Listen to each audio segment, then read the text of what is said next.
va a estar en Tijuana el día de hoy y que no va a estar aquí. Muy bien, vamos a proceder, pero antes de eso dejen ver si puedo ponerle unos videos para que vean por qué razón a veces nosotros no entendemos lo que pasa alrededor. Vean lo que dice Lucas Lee.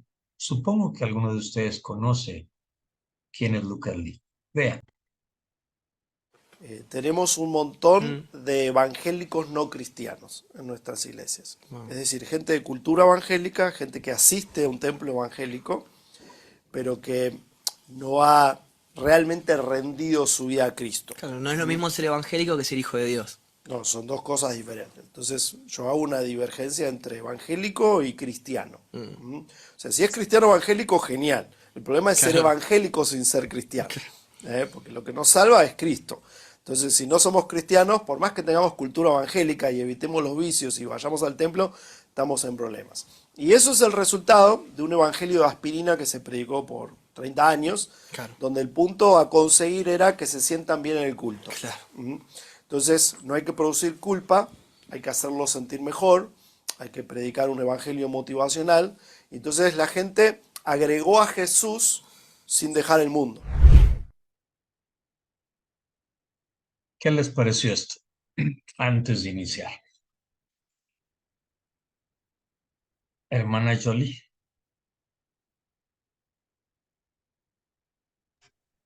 Sí, iba a hablar más que no le podía aquí a aprender. Pues bien interesante y muy real. Deje prender aquí mi camarita. Ya. Eh, Eso es muy interesante y es real, decía, porque de alguna manera, bueno, ahí sí hay personas que viajan por diferentes lugares y yo leí también una cifra, algo parecido hace años que me impactó de Josh McDowell, que decía porque él viaja por muchos lugares, es un pastor, escritor que trabaja mucho con los jóvenes y decía que de las iglesias realmente, así como los porcentajes eran como por decir así similares en muchas iglesias del mundo, solamente un 15% era un verdadero cristiano, o sea, un seguidor de Jesús. Y cuando nosotros analizamos en nuestras pequeñas congregaciones, no en el mundo, porque no nos toca viajar así como ellos, pues hemos visto también eso. Yo he visto aquí que usted usa estos, y comentó algo de los alfa. Nosotros en la iglesia, bueno, mi esposo y yo trabajamos como ayudantes con la pastora principal y hemos trabajado esto del alfa y nos ha encantado mucho, nos ha bendecido. Y había una vez una pregunta, estábamos un grupo entre nuevos y ya cristianos, y se prestaba esa para hacer la pregunta, si hoy murieras, ¿qué seguridad tienes de ir al cielo? Porque eres salvo, ¿verdad? Y entonces, pues, había hermanos de años que ellos no estaban seguros. Y el que estaba, uno de los que estaba muy seguro, era uno nuevo, pero él dijo lo siguiente, dice, así levantó su mano bien segura y dice, yo iré al infierno. O sea, él así muy en claro dice, porque yo soy, o sea, he sido un pecador, o sea, yo soy.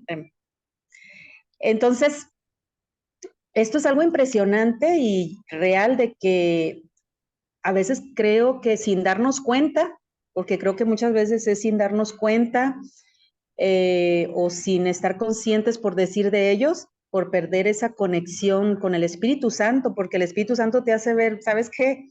Así no.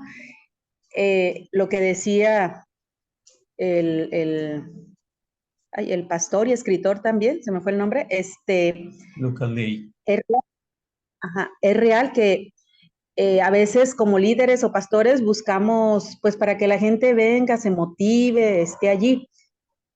Y hay una pregunta interesante, un aspecto que a mí, bueno, a mí me ha motivado mucho eso porque es trabajar con nuevos y escuché, todo esto se relaciona del pastor Paul Washer, de Paul Watcher. Bautista, Ajá. Bautista, él hacía mucho hincapié en esto, dice, ustedes prediquen a su iglesia, o sea, asumimos que ya la iglesia es salva, ¿verdad? Asumimos, pero no es cierto, no toda la iglesia es salva, aunque, como decía él, tiene la cultura, de religiosidad, de ir, de ser fieles, a lo mejor incluso en asistencia, en diezmo, pero verdaderamente seguidor de Cristo, yo sí estoy de acuerdo en esa cifra que estos pastores hablaban de un 15%, porque a veces ni siquiera la misma iglesia alcanza a cumplir o alcanzamos a cumplir con esos mandamientos que nos llaman a la obediencia, ¿verdad? Entonces, a mí se me ha hecho eso súper interesante, pero no nada más como un dato, sino que a mí como, pues como ayudante, como parte de trabajar con nuevos, es aún a la iglesia, decía él, hay que evangelizarla. O sea, uno diría, pero ¿cómo? Pues si ya conocen. No, dice, hay que evangelizarla. O sea, no es motivar, no es dar un mensaje de, pues, de que estés bien, que todo bien, no, hay que prepararla para los tiempos malos. Y bueno, yo podría decir mucho aquí, pastor, pero me encantó ese video y le digo, de alguna otra manera, creo que el Espíritu Santo ha trabajado en nosotros para ir haciendo, pues, ¿cómo decir? Esto consciente, esto es una verdad. Yo así es lo que puedo compartir. Gracias. Gracias. Mire, ahorita le voy a pasar el otro, pero aquí hay una desventaja. Usted tiene una profesión, ¿verdad? Sí. ¿Cuál es su profesión? Yo ya la sé, pero ¿cuál es su profesión? Médico. Yo soy De médico. acuerdo. Usted se preparó para algo. No va a Sí. salir después a decir que se equivocó al escribir No. libros sobre medicina. Creo que es pediatra, ¿verdad? Sí. Cuando vemos que los pediatras han ido mejorando las técnicas, las herramientas, los procedimientos para el diagnóstico, no significa que estuviesen equivocados, sino que se han descubierto nuevas tecnologías, se han tenido mayores métodos también para lograr tener bases de datos, mayor información, etcétera. Pero Luca Lee empezó, junto con Dante Hebel, a hablar mucho acerca de todo lo contrario a lo que dijo ahorita. Y vean lo que dice ahora Marcos Barriento de Leche y Miel, Luis y Marcos Barriento. Vean. Yo quiero confesar que he sido parte sin haberlo deseado, pero me convertí en parte de una industria que poco a poco fue perdiendo la pureza. Y no estoy diciendo que todos los que hemos grabado discos o tenido algún tipo de reconocimiento nos hayamos contaminado. Eso no es lo que estoy diciendo. Pero lo que sí estoy diciendo es que la industria de la música poco a poco se fue contaminando. Y es muy fácil que aún en un evento como este nos dejemos llevar por la emoción de lo que esto implica y la plataforma, las luces. Ok. Disculpe, no lo había visto, hermano Jorge Iván. Adelante. Gracias, pastor. ¿Sí me escucho? Sí, Sí. Sí, sí, de hecho, bueno, eh, Juan Wesley escribió escribió un sermón y ese sermón decía los casi cristianos y sí. se refería a precisamente a ese tipo de gente que era como como simpatizante, se podría decir, pero no se comprometía, no vivía esa entera santificación. Y ahorita estamos viviendo en los mismos tiempos, o sea, no ha cambiado mucho.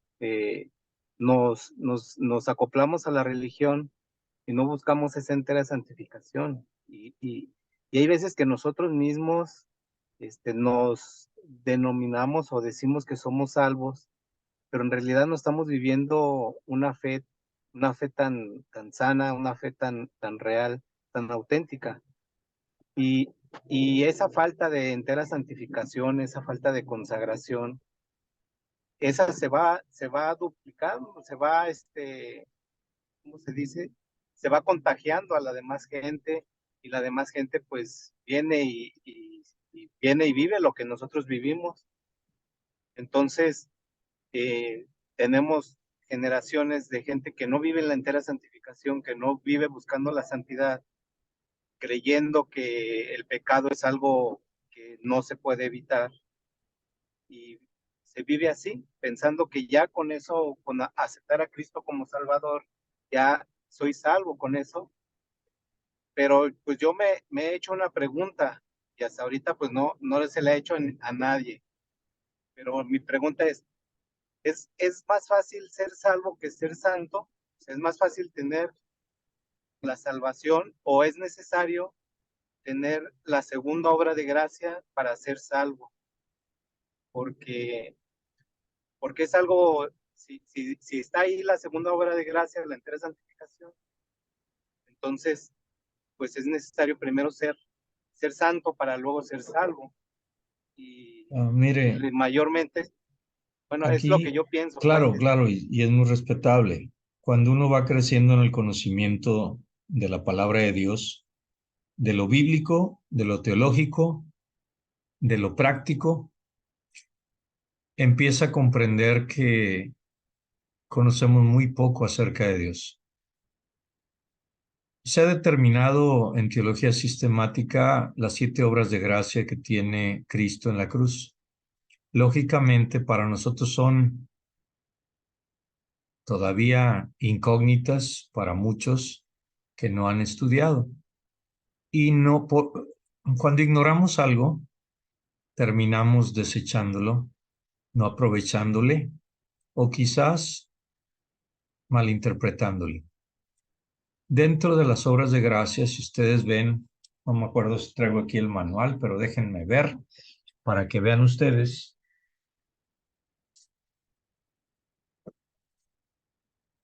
¿Por qué razón hablamos nosotros de la doctrina? No es porque queramos lavar el coco, sino porque tenemos lavada el alma. Pero empieza los artículos de fe. Y quise empezar con esto porque es muy importante. Primero con el Dios Trino, o triuno para muchos, triuno, 3 en 1. El segundo artículo es Jesucristo, el tercero es el Espíritu Santo, el cuarto son las Sagradas Escrituras. Pero luego habla del pecado original y el pecado personal. Y esto nos lleva también a entender que nosotros somos partícipes de la salvación en el aspecto de poder conservar nuestra alma pura. Y luego viene la expiación y la gracia preveniente. Pero el arrepentimiento nos lleva a la justificación, la regeneración y la adopción, para luego tener la santidad cristiana, llegar a la iglesia, el bautismo, la Santa Cena, la sanidad divina, la segunda venida de Cristo y la resurrección, el juicio y el destino. Esto tiene un propósito, la forma como fue configurado los artículos de fe. Pero si se dieron cuenta, nosotros aquí hablábamos primeramente de salvación, ¿verdad? Pero para la salvación estábamos hablando de cómo nosotros tendríamos que, en esos artículos no lo menciona, la forma, la manera, la secuencia, y ahí está descrito la expiación. Luego viene la justificación, regeneración, adopción, santificación. Entonces, una cosa es la remisión, otra cosa es la redención, otra cosa es la justificación, la expiación, la regeneración, la adopción y la santificación. Ahí están las 7 obras de gracia.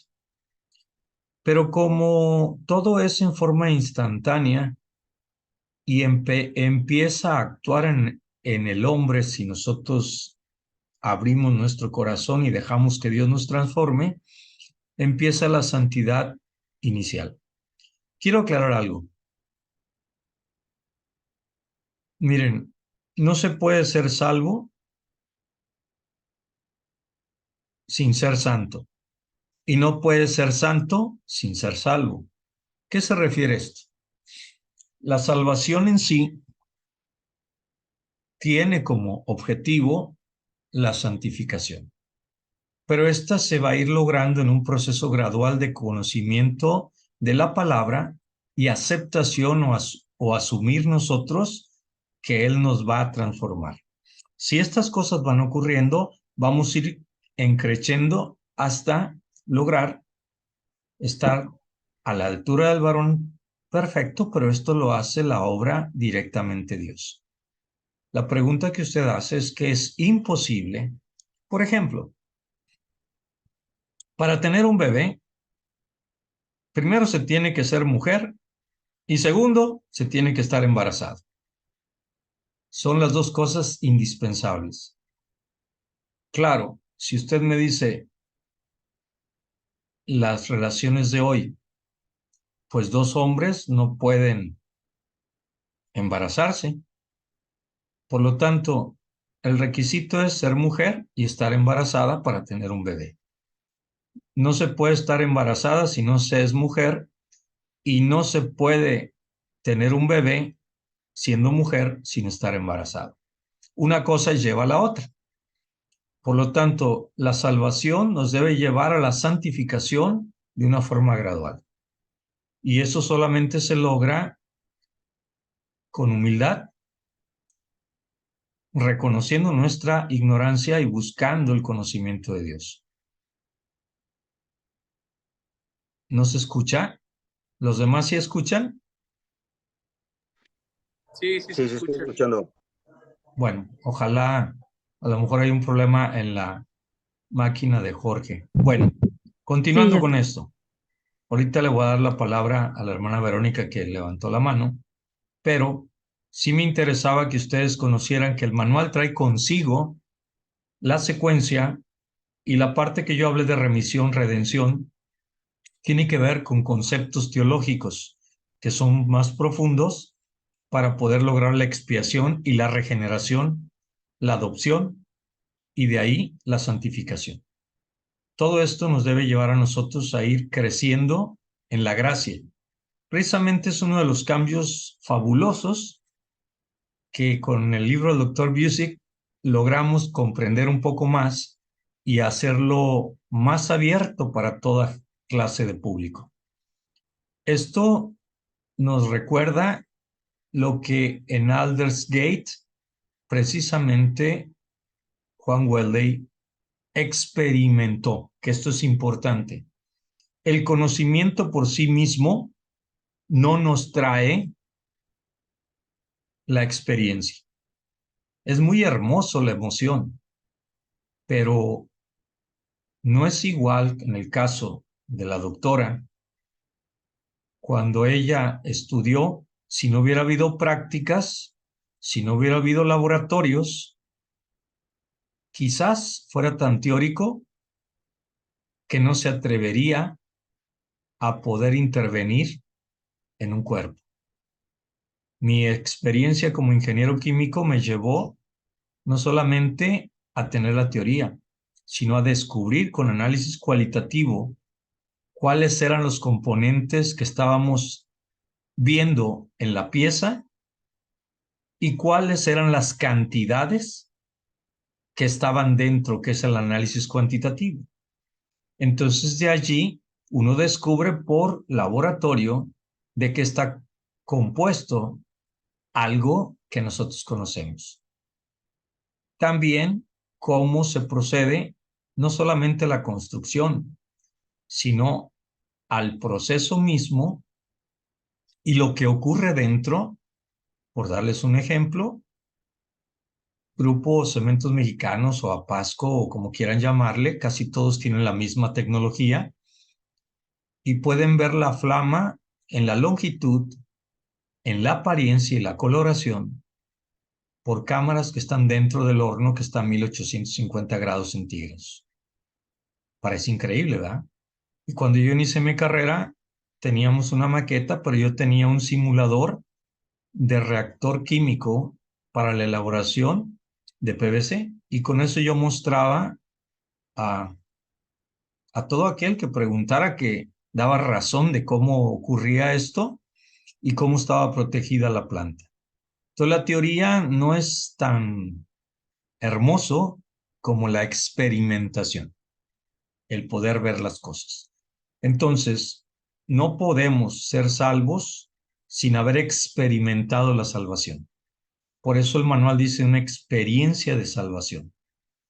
Billy Graham, que es uno de los mayores, ni todos los nuevos, ni todos los escritores juntos asistieron a tantas campañas evangelísticas y crearon ellos mismos un cambio en las campañas evangelísticas. G.J. Ávila en Sudamérica, Billy Graham, algunos otros, pero Billy Graham en su biografía él expuso que si el 1% de todos los que asistieron a sus campañas realmente hubieran sido salvos, el mundo hubiera cambiado, lo cual significa que él, pues en sus campañas en la India, en Japón, anduvo en todo el mundo y juntó millares de gentes, pero no logró al final del tiempo el cometido, porque la salvación es increíble, es personal y a la vez es universal.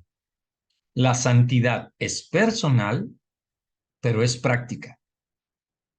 Y la santidad no se puede aparentar. La salvación, quizás la gente cree ser salva. Aldersgate trajo un incendio en el corazón de Juan Wesley, y cuando él va con los anglicanos a decirles que requieren esa segunda obra de gracia, porque ellos no son salvos, y fíjese el cuestionamiento, no son salvos sacerdotes y líderes. ¿Por qué? Porque no son santos, porque no han experimentado realmente la salvación y no han experimentado la segunda obra de gracia, que es una experiencia inigualable.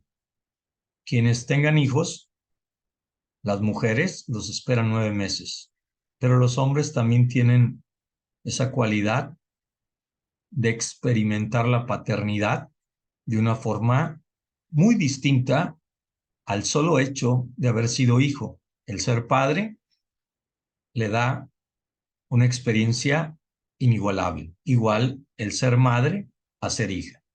Entonces, si nos damos cuenta, nosotros como personas estamos llamados a reproducir, no solamente en el aspecto sexual, sino también en el aspecto moral, ético y sobre todas las cosas en el aspecto espiritual, para que seamos ministros de reconciliación y ministros que procedamos a que el arrepentimiento de las personas los lleve a la verdadera salvación. Pero quise iniciar con esto porque vamos a ver el ejercicio. Dije que la hermana Verónica primero, hermana Yoli, porque si no voy a ser Es correcto. injusto. No, está bien, muy bien. Bueno, si no se nos durmió la hermana con mi rollo. No, lo que pasa es que yo no levanté la mano, según yo no la tengo levantada. Si soy yo la Verónica que usted menciona, yo no la tengo levantada. Ah, ok. Nomás lo estoy escuchando, pero voy a aprovechar el tiempo que me dio así rapidito porque ya para la semana que entra se termina la clase y a mí no me ha quedado muy claro, hermano, y es la semana que entra voy a tener muchas actividades en mi iglesia. Este, ¿cómo va a ser el trabajo? No sé si nos lo vaya a mandar por escrito después, cómo lo quiere, bajo qué premisas, porque yo he tomado algunos cursos hace algunos años de exegética y de hermenéutica y de homilética también, muy sencillitos, muy sencillitos. De Samuel Vila, usted yo creo que lo ha de Sí. haber leído hace muchos años y otros libros de homilética. Entonces, sí es muy interesante todo lo que se ha hablado, pero sí me gustaría saber porque el tiempo a mí se me hace como a veces contrario. Entonces, yo sé que usted nos dijo que después nos decía, pero no tengo yo las bases sobre lo cual se va a trabajar para ya empezar, porque la verdad para la otra semana yo ya no voy a poder muy bien. Bueno, hermano, no se me angustie, por favor. En primer lugar, necesitamos ejercitar para que vean cómo se hace. Número 2, yo les estoy proponiendo, por eso les envié los 4 pasos y los 10 pasos, para que elijan el método y de ahí formar lo que ustedes elijan, que crean Ok. que es conveniente para su iglesia local. Pero debo aclarar algo, yo no soy de los profesores que lo que desea es, terminando el curso, tienen una semana. Yo voy a hablar con la hermana Hilda y les vamos a dar de 15 días, 3 semanas para que ustedes realicen esta labor, porque se necesita más que lo académico, la cuestión de la oración y poderlo enfocar a algo práctico que tenga un resultado y un fruto en la transmisión de esa tarea, que no sea algo simplemente, por eso se llama evidencia de aprendizaje, porque va a servir también para bendecir a otros. Pero no se me angustie. Vamos a, Muy bien, gracias. Está muy bien, gracias. bueno, ahora sí, hermana Yoli, para poder ahora sí iniciar con el ejercicio. Sí, ay, eh, sí, lo que pasa que quería ver si no estoy ahí confundida. Cuando puso el video, lo que nos preguntaba, y luego la explicación que me dio, dije, a ver si capté bien. O sea, cuando habla este escritor acerca de ese porcentaje, que hay una cultura evangélica y otros que sí son seguidores de Jesús, a ver si estoy en lo correcto. O sea, yo veo que venimos a la iglesia, o sea, todos nos llamamos cristianos, o a veces lo usamos indistintamente evangélicos, pero hay quien realmente sí ha experimentado la salvación, incluso la santificación. Y, y hay quien, a lo mejor, aunque puede llevar, como dice, esa cultura, pero hay otra parte también, donde en ese proceso hacia la santificación va creciendo. ¿Sí? O sea, son como dos cosas que se parecen pero diferentes. Eso es lo que yo entendí. O sea, cuando ellos hablan, hay un gran porcentaje que se dice cristiano porque está en una iglesia, pero no es así. No es realmente salvo. Por muchas razones, porque a lo mejor no se ha entendido. A mí me pasó esa experiencia. No se ha entendido lo que es la salvación, etcétera. Y hay quien está en un proceso gradual camino a esa santificación. Entonces son como dos cosas separadas. Nada más quería ver si estoy en lo correcto así. Sí, mire, yo como traté mucho a los niños, yo me acostumbro a poner ejemplos muy claros. Voy a poner un Sí, ejemplo. Cuando usted se casó, el amor al principio era con una intensidad mucho mayor, con detalles más elaborados para poder amarse, en todos los sentidos. Sin embargo, en el proceso mismo se da cuenta de que el verdadero amor incluye no solamente lo satisfactorio, sino también todo aquello que lo hacemos por amor, no por gozo, deseo o emoción, y no por una responsabilidad, no, sino por el gran deseo del servicio en el amor a la persona amada. Cuando nosotros realmente amamos, nos damos cuenta que hemos sido transformados y nuestras costumbres, deseos, anhelos incluso han sido aplastados por cosas superiores y trascendentes. Y estoy hablando de la pareja, ni siquiera estoy hablando de los hijos, ni siquiera estoy hablando de la religión. Si nosotros acudimos a ejemplos de este tipo, podemos comprender que se pierde de vista la realidad del amor que pidió Dios en la pareja. Y lo mismo ocurre en la iglesia cuando nosotros estamos acudiendo, somos cultistas, como ocurrió con los fariseos, como ocurrió con los escribas, doctores de la ley y demás, y nos convertimos en personas de asistencia, pero no de convicciones y mucho menos de satisfacciones internas y gozo que produce el verdadero amor. Espero con ello me haya dado a explicar más sencillamente de que el proceso de la santificación gradual, que es la santificación inicial hacia la santificación entera, suficiente, total o como le quiera llamar, o la entera o la perfección cristiana que también se menciona, realmente viene de la palabra telos en griego, que significa íntegro, completo o total para lo que está diseñado. No significa perfección. Por ejemplo, usted utiliza algunos instrumentales en su labor de doctora, pero esos elementos son ergonómicamente adecuados, pero no son perfectos. Son perfectos para lo que se está usando, pero no tienen la perfección completa ni siquiera de los elementos químicos, ni siquiera de muchas otras cosas, pero son útiles. Y el martillo, hay diversos tipos de martillos, cuchillos, hay diversos tipos de cuchillos, y dependiendo del uso, nosotros decimos está íntegro y completo para lo que yo lo deseo. Entonces, cuando nosotros estamos en el ministerio, y todos somos ministros, que es otro problema, nadie en la vida puede estar en una iglesia si no tiene un ministerio. Dios no hace gente inútil.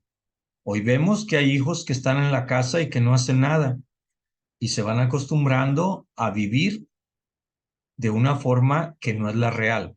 También vemos en la iglesia personas que no están colaborando con la misión y la visión de Dios, y mucho menos la de la iglesia. Entonces, los ministerios son integrales y son personales, pero todos pertenecemos al cuerpo de Cristo y todos tenemos un ministerio que nos ha dado Dios. Esto nos lleva a comprender que la otra cuestión que decía el hermano Jorge, debemos comprenderlo más profundo. Si hoy en la iglesia la gente no conoce, es responsabilidad del liderazgo de la iglesia. 2, si la gente no se mueve, es porque nos da miedo moverla, quizás para no perturbarla, no incomodarla.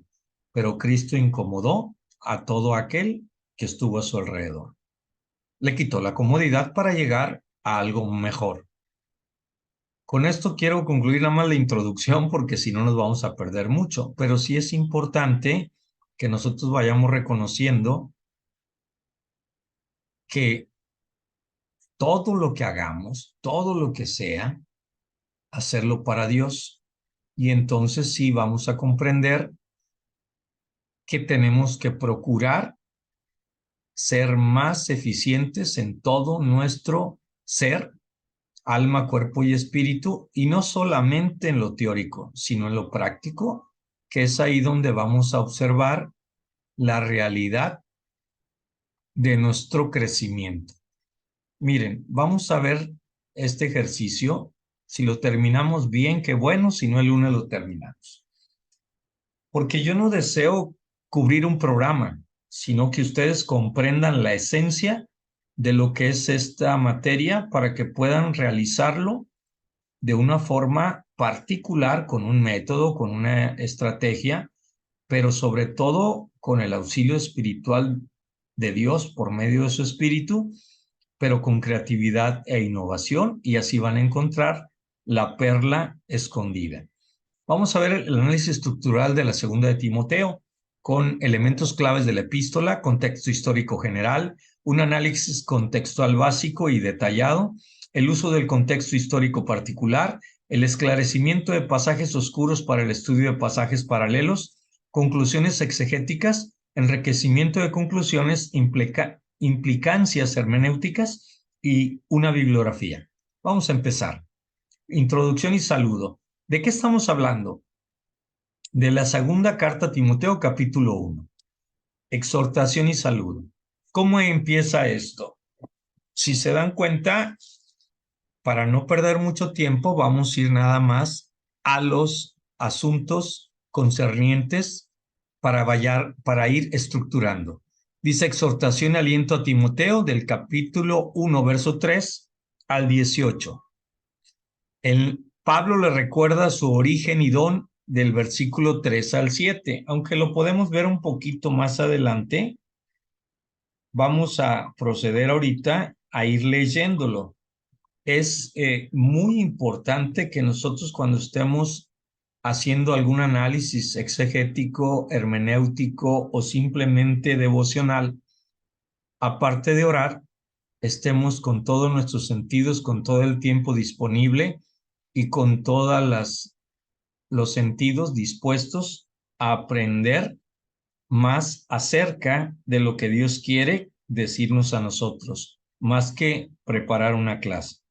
Entonces estaba yo viendo, del 3 al 7 le dice, doy gracias a Dios al cual sirvo desde mis mayores, con limpia conciencia de que sin cesar me acuerdo de ti en mis oraciones de noche y día, deseando verte al acordarme de tus lágrimas para llenarme de gozo, trayendo a la memoria la fe no fingida, que era lo que hablábamos, que hay en ti, la cual habitó primero en tu abuela Loída y en tu madre Eunice, y estoy seguro que en ti también.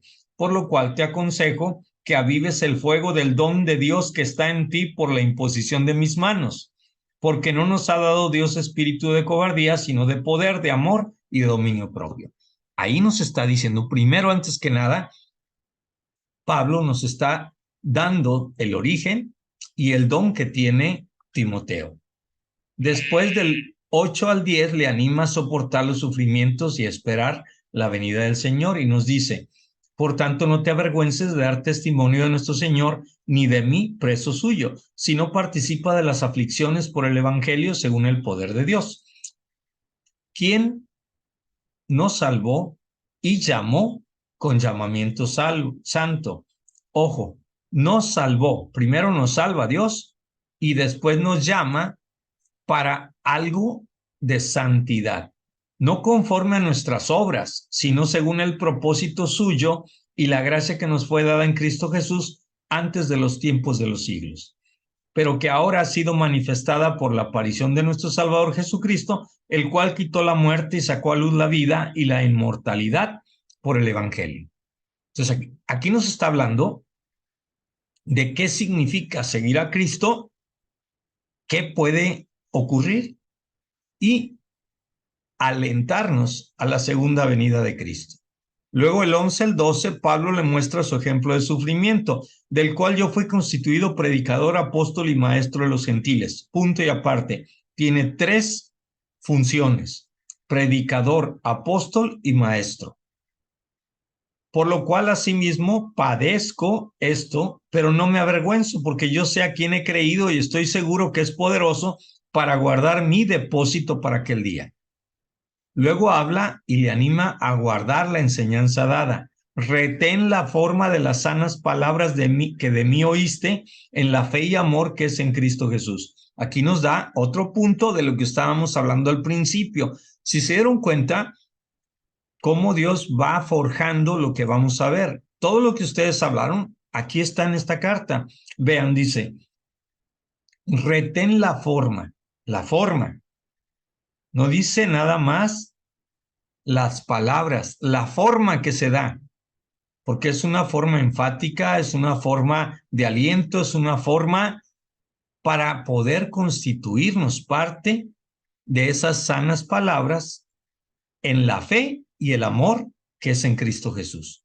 No está hablando de conocimiento, está hablando de experiencia. Y dice, guarda el buen depósito por el Espíritu Santo que mora en nosotros. Y Pablo recuerda a los que le abandonaron y los que le han seguido. Y ahí habla él de quienes han estado y quienes le han seguido. Muy bien. Hasta aquí creo que van entendiendo un poco más. Ahora, en el capítulo 2, Pablo le anima a transmitir lo aprendido. Tú pues, hijo mío, esfuérzate en la gracia que es en Cristo Jesús. Lo que has oído de mí ante muchos testigos, esto encarga a hombres fieles que sean idóneos para enseñar también a otros. Aquí viene la parte en la cual yo he quizás confrontado a muchos pastores. Fíjense, lo que has oído de mí ante muchos testigos, esto encarga a hombres fieles primero. O sea, tienen que ser miembros en plena comunión que cumplan lo que dice el manual. Que sean idóneos. ¿Qué es algo idóneo? Es algo que cumple con todo lo que se requiere para llevar a cabo la función.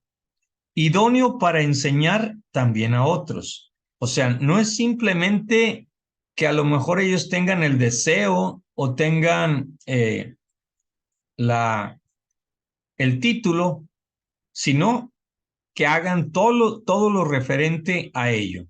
Y después le enseña la metáfora del soldado, la metáfora del atleta, la metáfora del labrador, y Pablo le recalca la obra de Jesucristo.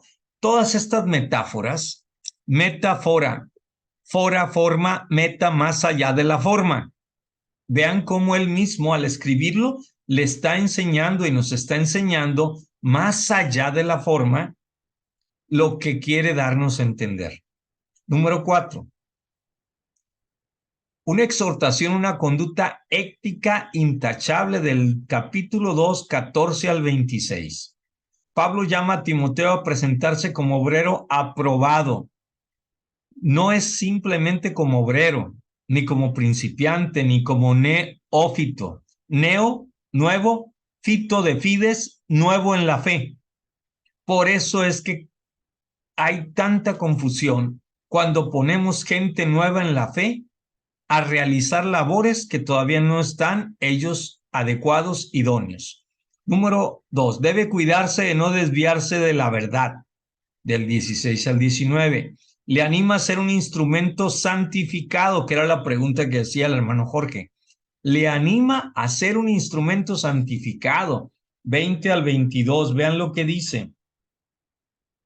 Pero en una casa grande no solamente hay utensilios de oro y de plata, sino también de madera y de barro. Unos son para usos honrosos y otros para usos viles. Así que si alguno se limpia de estas cosas, será instrumento para honra, santificado, útil al Señor y dispuesto para toda buena obra. Huye también de las pasiones juveniles y sigue la justicia, la fe, el amor y la paz con los que de corazón limpio invocan al Señor. Entonces aquí nos está dando, a ver si me voy dando a explicar. Yo veo que los predicadores gritan, están aquí, digan amén si entendieron. Yo lo que les quiero preguntar a ustedes, ¿no se están emocionando que de aquí salen como 20 predicaciones con un concepto de santidad, con un concepto de una santidad práctica, que aquí nos está diciendo? Fíjese que debe evitar toda pasión, toda emoción desbordada, y sigue la justicia, la fe, el amor y la paz. La justicia, la fe, el amor y la paz.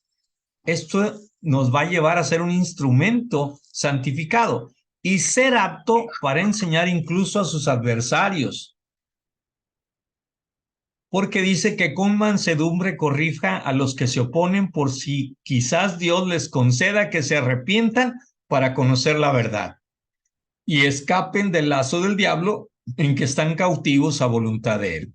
Entonces, aquí voy a hacer una interrupción porque apenas estamos viendo la estructura, pero se están dando cuenta lo importante que es tener realmente una idea clara de lo que es lo que estamos leyendo, que nos puede abrir la mente, el corazón y que nos puede llevar a realizar cosas increíbles para poder aconsejar, para poder corregir, para poder alentar, para poder dar a conocer en qué hemos creído nosotros.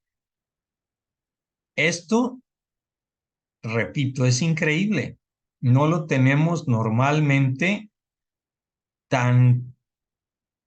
de esta manera tan asidua, no lo tenemos siempre que lo hacemos. Si lo tienen ustedes, perdónenme, a lo mejor estoy juzgando mal, pero por lo general nos enfocamos más en ciertas cosas que ya traemos prejuiciadas o que ya tenemos con deseo o que encaminamos y enfocamos nosotros, y a veces necesitamos permitir que sea el mismo Dios el que nos lleve de la mano.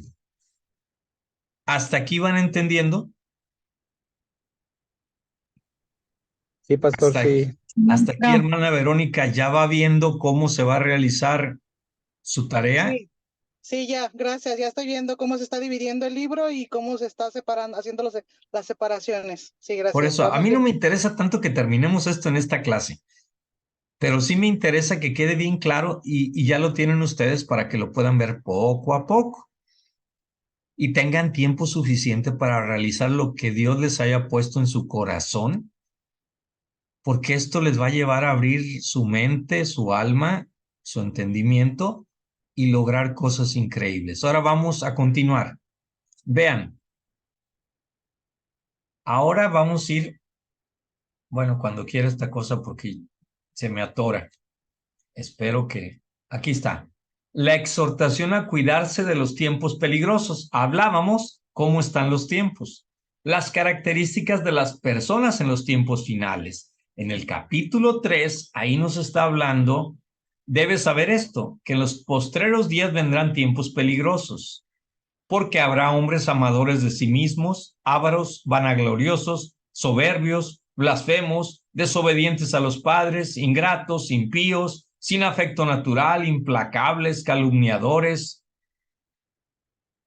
intemperantes, crueles, aborrecedores de lo bueno, traidores, impetuosos, infatuados, amadores de los deleites más que de Dios, que tendrán apariencia de piedad, pero negarán la eficacia de ella. A esto se evita.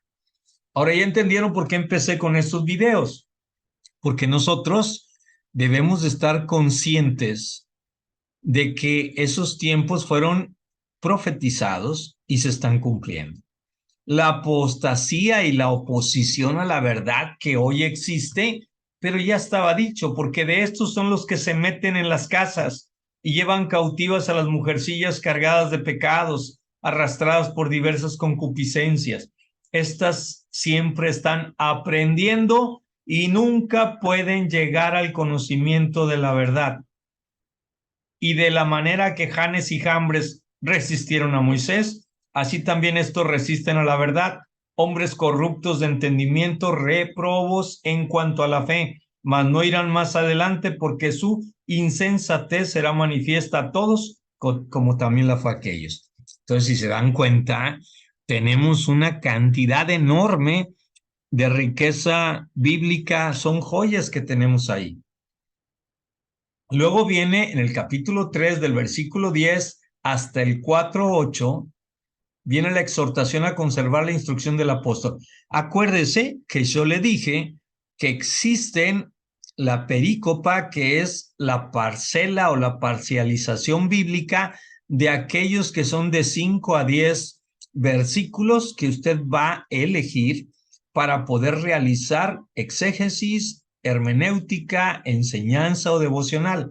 Pero no lo hacemos nosotros porque nos hemos acostumbrado a que los capítulos terminan en tal versículo e inician cuando dice 4:1, pero la numeración y las acotaciones o admoniciones que están arriba fueron puestas muchísimos siglos después de que se escribió la Biblia. Hay veces eso nos evita poder gozarnos de comprender la magnitud de lo que es el capítulo, no, sino el tema que se está viendo. Entonces vean, del 3:10 al 4:8 nos exhorta a conservar la instrucción del apóstol, el ejemplo del apóstol. Aquí ya nos lleva a que nosotros tengamos en mente lo que dice aquí. Pero tú has seguido mi doctrina, conducta, propósito, fe, longanimidad, amor, paciencia, persecuciones, padecimientos, como los que me sobrevinieron en Antioquía, en Iconio, en Listra, persecuciones que he sufrido, y de todas me ha librado el Señor.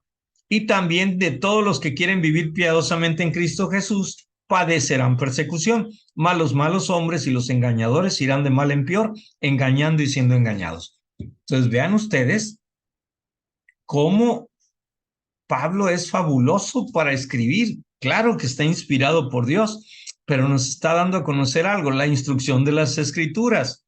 Pero tú persiste en lo que has aprendido y te persuadiste. Necesitamos estar persuadidos de lo que creemos, sabiendo de quién lo has aprendido. Y esto nos lleva a la mentoría, porque debemos ser ejemplos para los demás.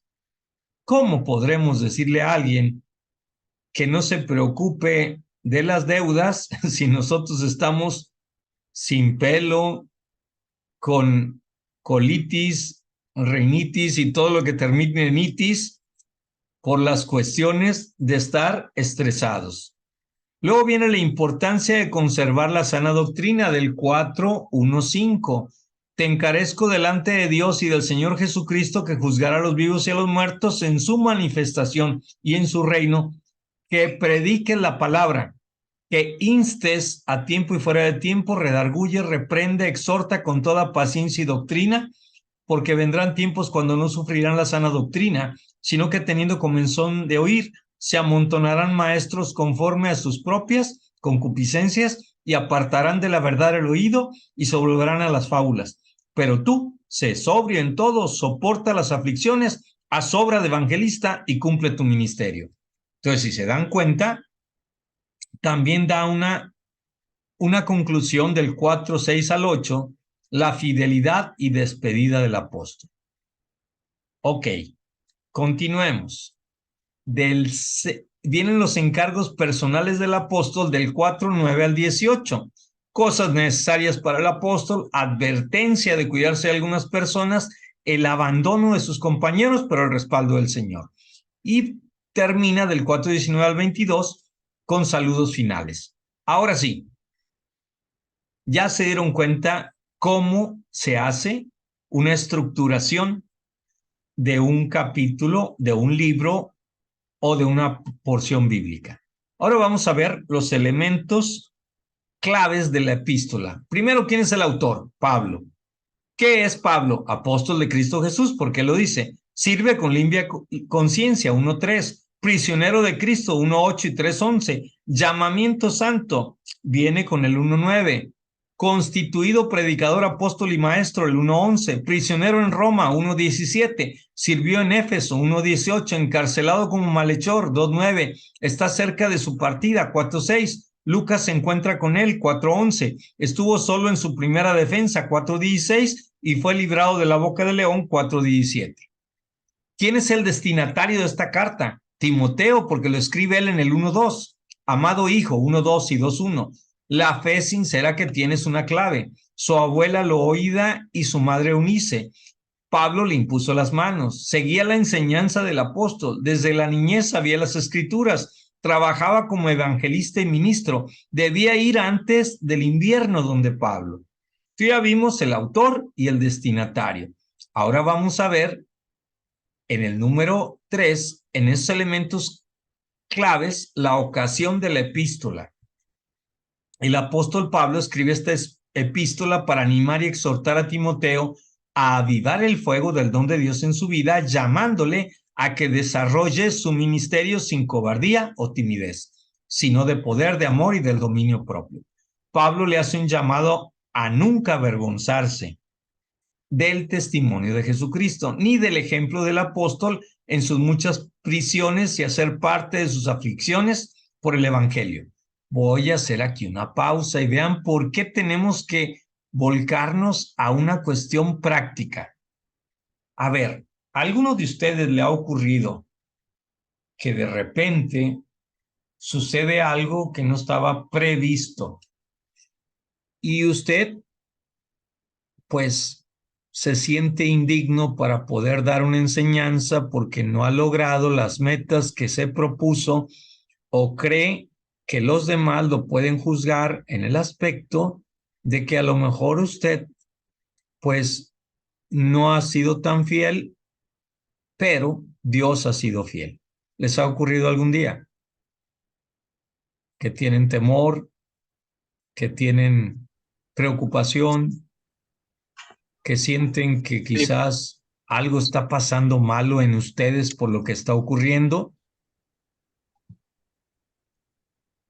¿Sí les ha pasado? Pasado. Ok. Sí. Esta carta nos da a conocer que no siempre es culpa nuestra, que a veces es consecuencia del seguimiento a Cristo. Y eso nos debe animar. Como ustedes ven, no sé si ustedes estén notando que al leer esta carta, quizás esté cambiando un poco su percepción bíblica de haber leído tantas veces esta misma carta. Hermano Delfino, ¿tiene la mano levantada? No, no la tengo levantada. Bueno, aquí aparece. Que sea un saludo nada más. Ok, continuemos entonces. Pero quiero que siempre ustedes busquen la practicidad, lo pragmático para ejemplificar las cosas, porque eso les va a ayudar a sus oyentes que puedan comprenderlo, que puedan gozarse. Entonces estábamos en la ocasión de la epístola. A la luz del capítulo 4, 6 al 8, el apóstol veía inminente su partida, su muerte, por lo cual le anima en el versículo 5 a continuar con su ministerio. O sea, le está dejando el legado, la estafeta. Por ello le pide que viaje pronto antes del invierno, porque después será imposible volver a verlo. ¿Dónde está lo histórico general? La ciudad de Éfeso, la ciudad más importante de la provincia romana de Asia, en la costa occidental de lo que es ahora la Turquía asiática. Estaba situada en la desembocadura del río Caistro, entre la cadena montañosa de Coreso y el mar. Una magnífica calle de 11 metros de ancho, flanqueada por columnas, atravesaba la ciudad hasta el excelente puerto, que le servía tanto como gran centro de exportación en el extremo de la ruta de caravanas, como también de punto natural de desembarco de naves procedentes de Roma. La ciudad ahora deshabitada se está excavando y probablemente sea el sitio arqueológico más extenso e imponente del Asia Menor. El mar se encuentra a unos 10 kilómetros de distancia debido a la sedimentación que se viene produciendo desde siglos. Nosotros lo estamos viviendo con las sequías. El puerto tuvo que sufrir amplias operaciones de limpieza de diversas épocas a partir del siglo II a.C. La parte principal de la ciudad, con sus teatros, baños, biblioteca, ágora y calles pavimentadas, está ubicada entre el Coreso y el Caistro. Pero el templo, que le dio fama, se encontraba a más de 2 kilómetros hacia el noreste. Este sitio era sagrado para la adoración de la diosa Anatolia, de la fertilidad, posteriormente identificada como Artemisa de Grecia y Diana Latina. El asentamiento anatolio original fue aumentado antes del siglo X a.C. por los colonos jónicos y se erigió una ciudad compartida. La diosa de Éfeso adoptó un nombre griego, pero evidentemente retuvo sus anteriores características, porque repetidas veces se la representó en periodos posteriores como una figura con muchos senos.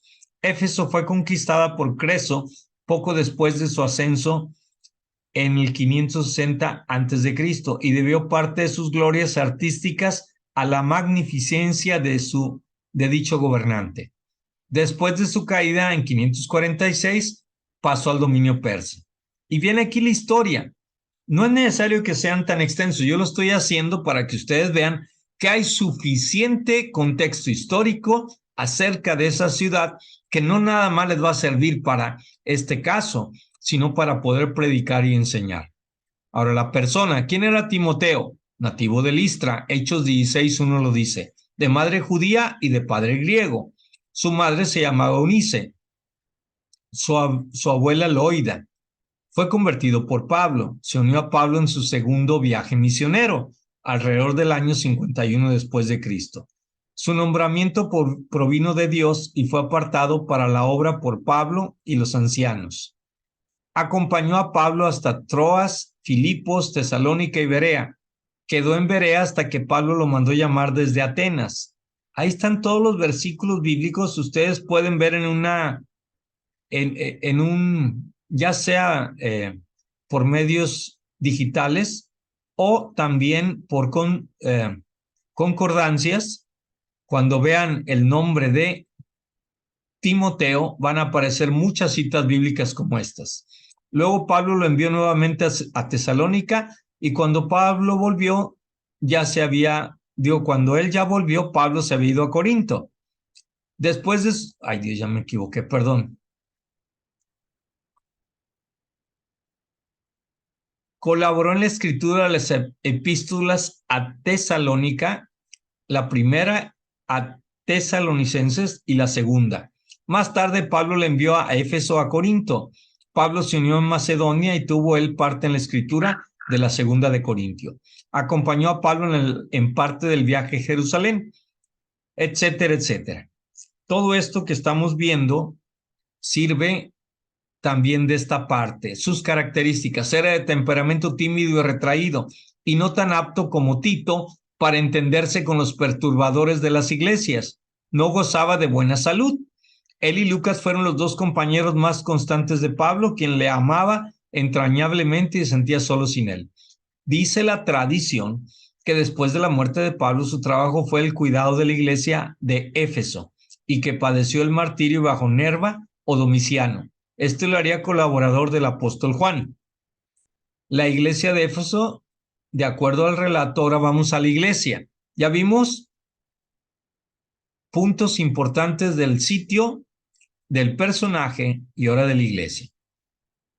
De acuerdo al relato de Hechos 19, parece que Pablo había hecho una gran multitud de convertidos. En los años transcurridos, el número de estos había seguido creciendo. Dentro de los 50 años siguientes, los cristianos de Asia Menor eran tan numerosos que los templos paganos quedaban casi desiertos.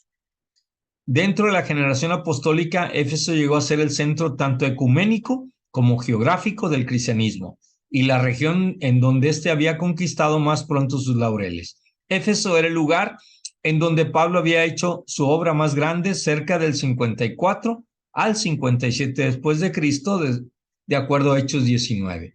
Unos 4 años después de haberse ido de Éfeso, desde su prisión en Roma, había escrito la Epístola de Éfeso o a los Efesios, cerca del año 62 después de Cristo. Ahora un poco más tarde, probablemente cerca del 65, dirige a Timoteo esta epístola acerca de la obra de Éfeso. Tiempo después, Éfeso fue residencia del apóstol Juan, quien escribió allí su evangelio, sus epístolas y el Apocalipsis. Muchos eruditos consideran que estas epístolas no son auténticas cartas paulinas. Cada una de estas epístolas afirman la pretensión de haber sido escrita por el apóstol Pablo, pero los que impugnan su paternidad literaria lo consideran un artificio literario. Ok. Ahora vamos a ver la situación histórica. Y aquí viene la situación histórica acerca de ello. Dice que no encajan con el relato de hechos o como fragmentos de cartas paulinas auténticas que fueron incorporadas a epístolas pseudónimas. Si Pablo fue puesto en libertad de su prisión en Roma de Hechos 28, desaparecería la dificultad planteada. Pero ¿llegó realmente Pablo a Roma como él quería en la epístola de Romanos?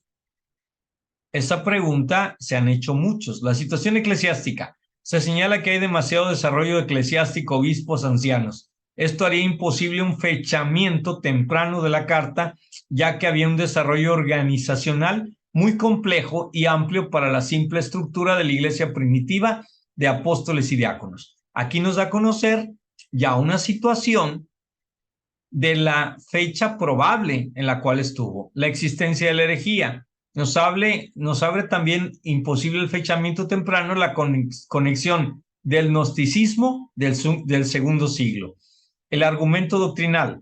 Se señala que las pastorales no tratan las mismas doctrinas que las otras epístolas y que los conceptos de verdad, fe, depósito no hablan de verdades bíblicas, sino de fundamentos de dogmas existentes en la iglesia. El argumento lingüístico. Este es el argumento de mayor peso, ya que las palabras utilizadas en estas epístolas son únicas y no figuran en ninguna otra parte del Antiguo Testamento. Del Nuevo Testamento, perdón. ¿Qué significa esto? Que no puede ser posible que haya sido escrito antes, puesto que son únicas para aquel tiempo, se utilizaron ya con gente más preparada.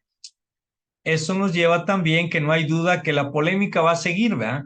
La fecha ortodoxa de redacción será entre el 65 y 67 y la tendencia liberal le adjudica a un discípulo de Pablo en el siglo II después de Cristo. Y miren, el lugar de la composición sería desde la cárcel en Roma para la postura ortodoxa. Y aquí viene algo que les puede servir ahora. Un análisis contextual básico. Límites del pasaje. Segunda de Timoteo 4:1-5. Amplitud contextual. La amplitud del contexto sería desde el capítulo 3:10 hasta el 4:8.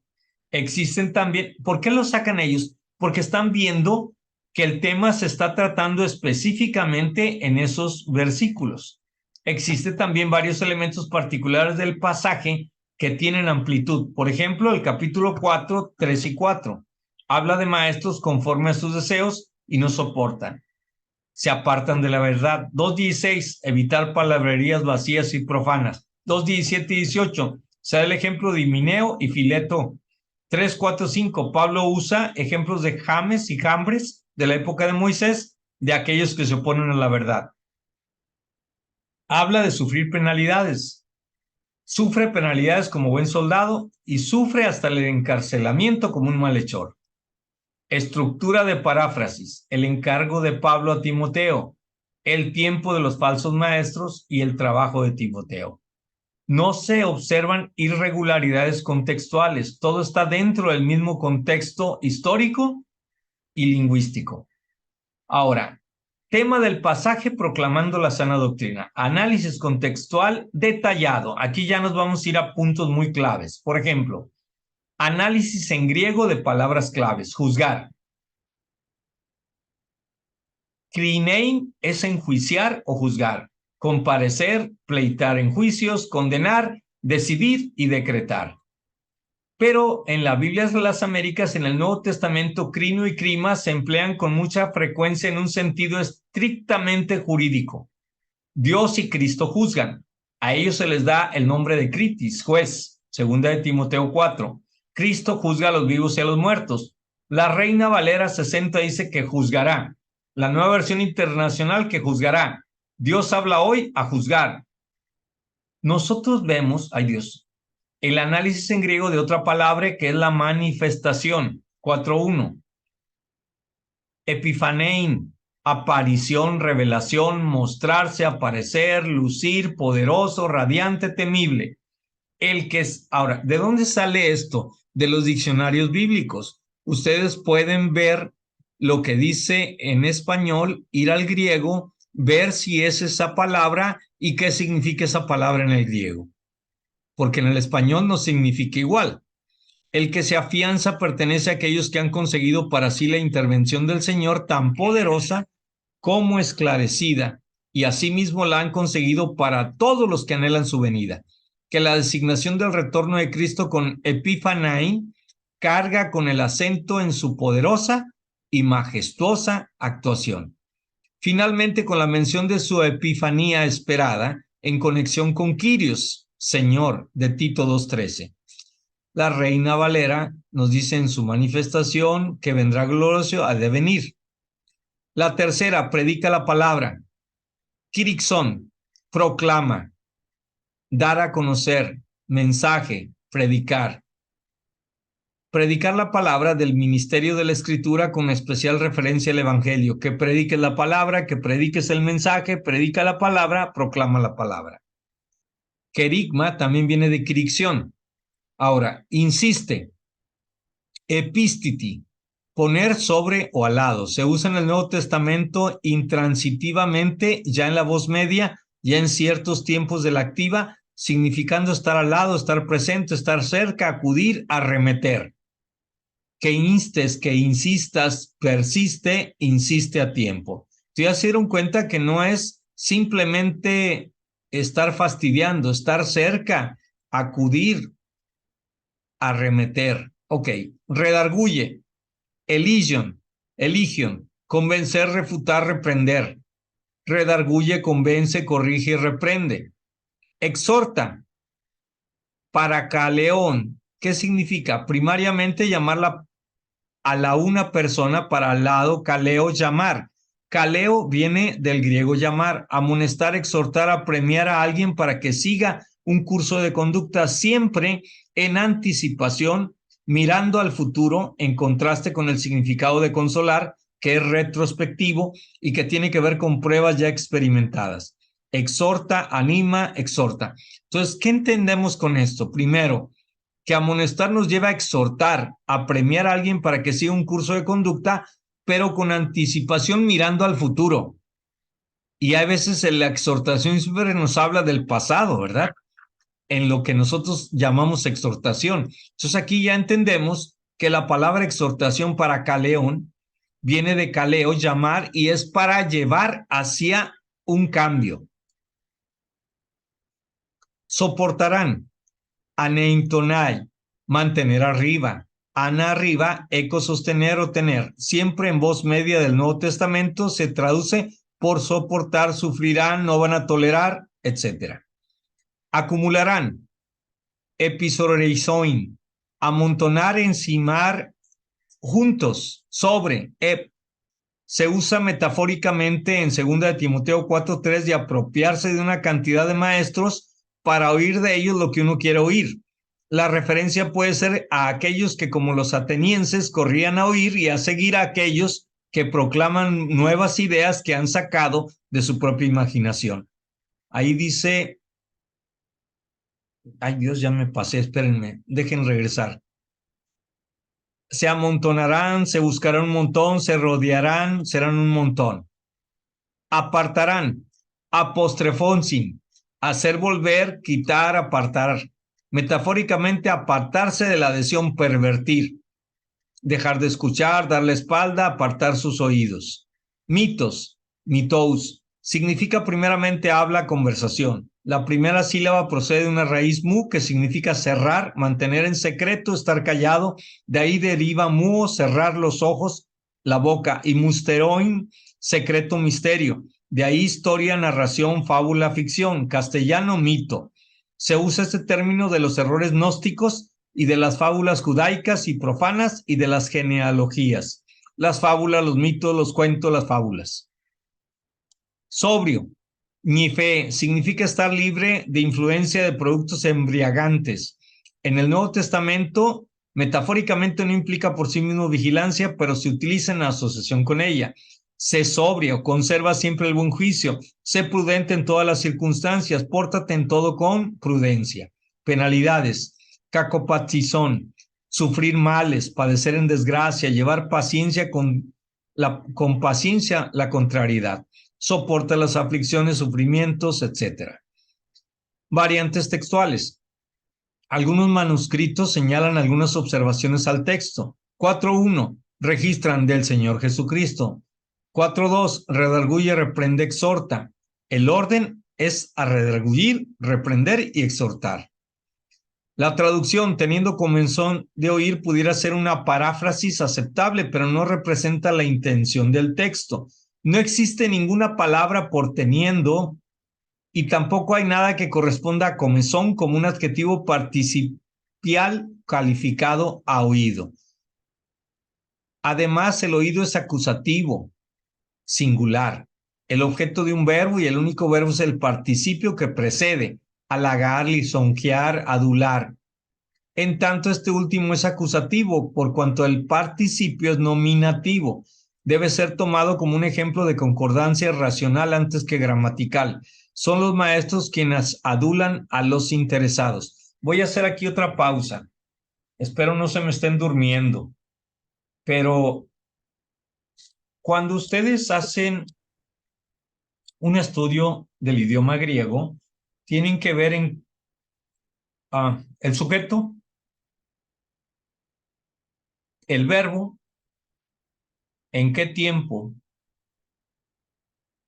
el adverbio, y eso está configurado.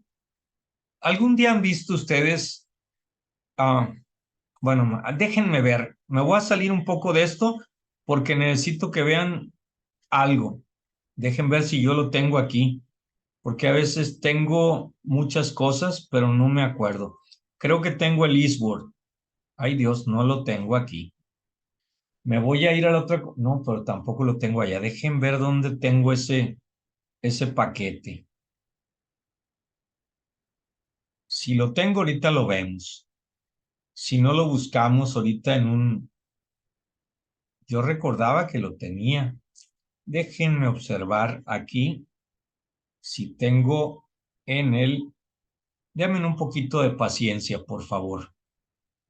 Si en el escritorio lo tengo, puedo mostrarles estudios de este tipo. Desgraciadamente creo que aquí no lo metí el Eastword.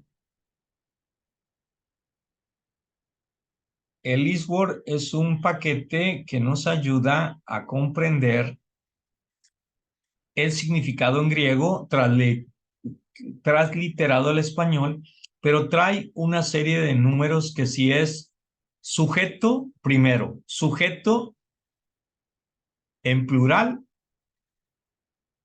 o no, femenino, neutro o masculino. El tipo de verbo, si es participio nominativo, acusativo, aiosto o cuál es. Todo esto que les estoy platicando, cuando ustedes lleven griego, lo van a aprender, si no lo han llevado. Pero esto sirve, hermana Rosalud, no se me ponga nerviosa, simplemente se oye muy en chino el griego, pero ya que ustedes lleven la materia van a poder comprender lo que estoy hablando.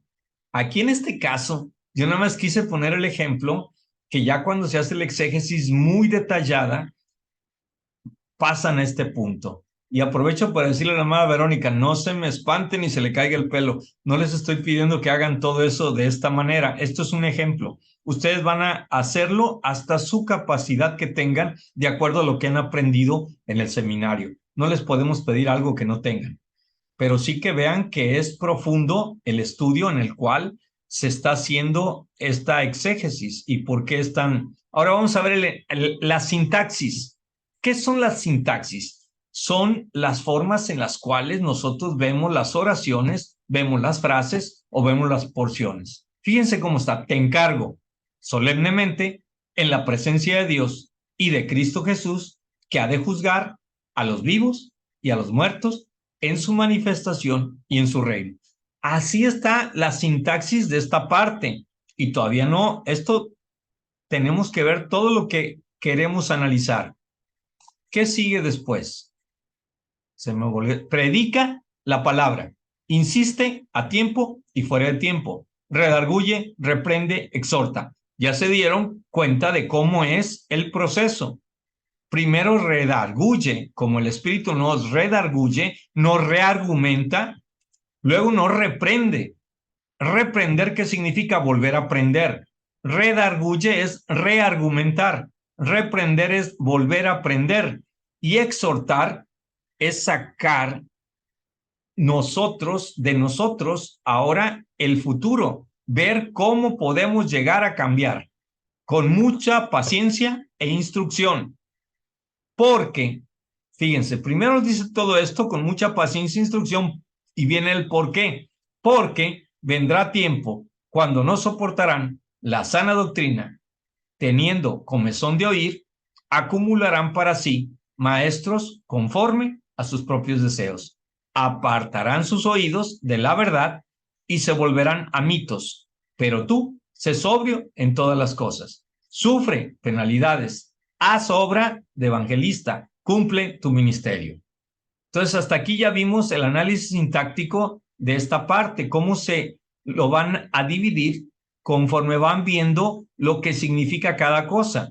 Y como ven, ya esto nos da otra visión de qué significa en esta carta la manera como se hace.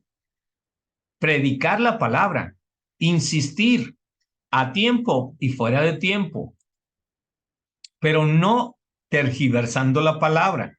Porque muchos que han dicho, aunque no quieran, yo les voy a decir, aunque se enojen, yo les voy a decir, no. Redarguye es reargumenta para que ellos puedan ver que están lejos de la verdad con lo que están haciendo. Reprender es enséñales de la nueva forma para que quiten aquello que tienen. Y exhortar es llévalos a que haya un cambio en su vida y que les estás mostrando algo que tiene bendición, que conviene para ellos. Entonces, como ustedes pueden ver, ahora vamos a ver el reconocimiento de figuras. Presencia de Dios, antropomorfismo. Estamos viendo características como si Dios se pudiera presentar como ser humano. Juzgar a vivos y muertos, una paradoja, porque ya los muertos no pueden ser juzgados ahorita. En cambio, a los vivos los estás juzgando para que cambien. El muerto ya muerto está. Es una paradoja que dice de alguna manera que nos trae otra cosa en la memoria. ¿Quiénes son los vivos y quiénes son los muertos en la Biblia? Y aquí voy a hacer también una pausa. Repito, a lo mejor no terminamos todo, pero yo quiero que quede bien claro cómo se hace. ¿Quiénes son los vivos y quiénes son los muertos en la Biblia? Si no lo saben, no hay ningún problema. Los vivos eran los justos. Los muertos eran los injustos, los gentiles, los que estaban en pecado. Para la Biblia, el que está muerto está en pecado. No importa si vive físicamente, para eso es un muerto. El que vive muerto para la vida. Y el vivo es aquel que está siendo en la justicia, en el amor y en la fe. Por eso, si se dan cuenta, cuando muere un justo dice que duerme en el Señor. Y sin embargo habla mucho de muertos que andan vivos. Entonces quise hacer la diferencia. Tiene su mano levantada, hermana Rosa. ¿Quiere decir algo o fue? Ok, continuemos entonces. Ahora, dice a tiempo y fuera de tiempo, es un hebraísmo absoluto por lo relativo. Acumularán es una metáfora. Comezón de oídos es una sinecdoque. ¿Por qué? Porque el oído no es la comezón para poder escuchar. La comezón es por una enfermedad, puede ser por muchas cosas. Apartarán sus oídos es otra sinécdoque, porque apartarán sus oídos de la verdad. A ver, creo que ya esta parte ya la reconocimos. Las más importantes. Evaluar el uso del Antiguo Testamento. Aquí no hicieron uso del Antiguo Testamento en la parcela bíblica, en la perícopa. Si ustedes se dieron cuenta, no hablaron de esta situación. Uso del contexto histórico. Capítulo 4:4. Se apartarán sus oídos de la verdad y se volverán a mitos. Es digna de ser analizada no solo con análisis lingüístico, tratando las palabras claves, sino también a la luz de la cultura y posible herejía presente en las pastorales en Primera y Segunda de Timoteo y Tito. Leemos de aquellos que desean ser maestros de la ley, cuyos artículos de venta son los mitos y las genealogías sin fin. Primera de Timoteo 4:7 y Tito 3:9. También los que enseñan por ganancia deshonesta y engaños. Tito 1:10, 11. Se hace una advertencia contra aquellos que tienen tendencias ascéticas. Primera de Timoteo 4:3. ¿Qué son los ascéticos? Son aquellas personas que rechazan todo lo humano, lo carnal, y quieren ser muy puros y muy santos y muy espirituales. Continuemos. Hay una desviación bien clara que se expresa en la relación a algunos hombres que están enseñando que la resurrección ya ha sucedido, por lo cual niegan una resurrección física futura. ¿A qué les suena esto? Tenemos testigos de Jehová, tenemos muchas partes que todavía siguen con esto. Otra parte del problema está en un plano inferior y se relaciona con disputas sin sentido respecto a palabras y asuntos de poca consecuencia. Todavía existe esto hoy. Y finalmente, aquello que es falsamente llamado conocimiento se transforma en blanco directo del apóstol. Hay un autor que es F. Sidball, pensó en que 1 Timoteo 6:20 aportaba una clara indicación de que se tenía en mente a la herejía Marción. En este pasaje aparece la palabra antítesis, el mismo término usado por Marción como título de su obra, en la que presenta los contrastes y contradicciones existentes entre la antigua y la nueva dispensación. Sin embargo, si se tiene en cuenta la gran cantidad de refutaciones con que los escritores patrísticos, los padres de la iglesia, atacaron a la posición de Marción, sería realmente extraño que el autor de las pastorales, Pablo, en caso de pertenecer al periodo patrístico, se diese por satisfecho con un comentario simple. Algunos estudiosos favorecen la posición de que el gnosticismo, en su sentido más técnico, era el que presentaba la oposición a que se refieran las pastorales. Pero los rasgos más especulativos del gnosticismo, tales como emanaciones angélicas y sixicias, no se evidencian aquí, a menos, como algunos dicen, las referencias a las genealogías tengan tales emanaciones en mente.